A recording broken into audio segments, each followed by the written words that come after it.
नमस्कार मित्रांनो, स्वागत आहे तुमचं आपल्या चॅनेलवर। आज आपण जाणून घेणार आहोत हिंदू पंचांगानुसार आषाढ महिन्याचं धार्मिक महत्त्व आणि पूजा विधीबद्दल। आषाढ महिना हा हिंदू वर्षाचा चौथा महिना आहे आणि या महिन्याच्या समाप्तीनंतर वर्षा ऋतू सुरू होतो। धार्मिक दृष्टिकोनातून आषाढ अमावस्या तिथीला अत्यंत महत्त्व दिले जाते।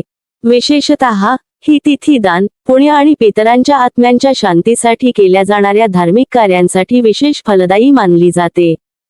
ही अमावस्या शेतकऱ्यांसाठीही विशेष महत्त्वाची असते, कारण या दिवशी हल आणि शेतीसाठी वापरण्यात येणाऱ्या उपकरणांची पूजा केली जाते। अमावस्या तिथीला अनेक लोक आपल्या पितरांना प्रसन्न करण्यासाठी श्राद्ध कर्म करतात। या दिवशी पितृतर्पण, नदी स्नान आणि दान, पुण्य इत्यादी करणे जास्त फलदायी मानले जाते। ही तिथी पितृदोषापासून मुक्ती मिळवून देण्यासाठीही सहाय्यक मानली जाते। आता पाहूयात आषाढ अमावस्या कधी आहे 2024 मध्ये।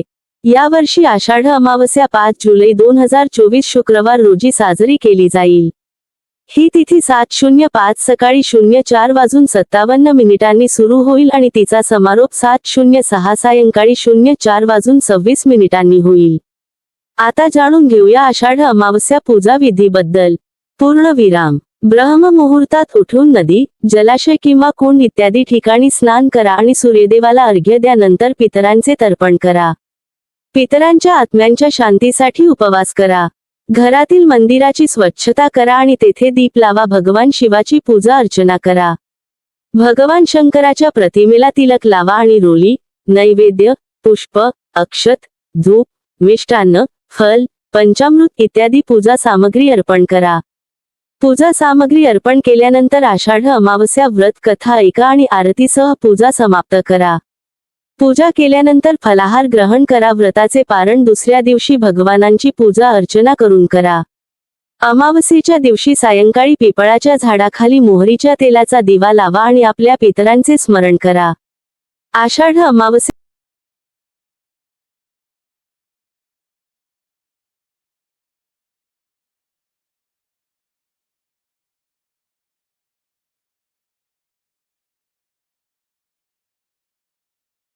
महत्त्वाची वस्तू विकत घेणे किंवा विकणे टाळा।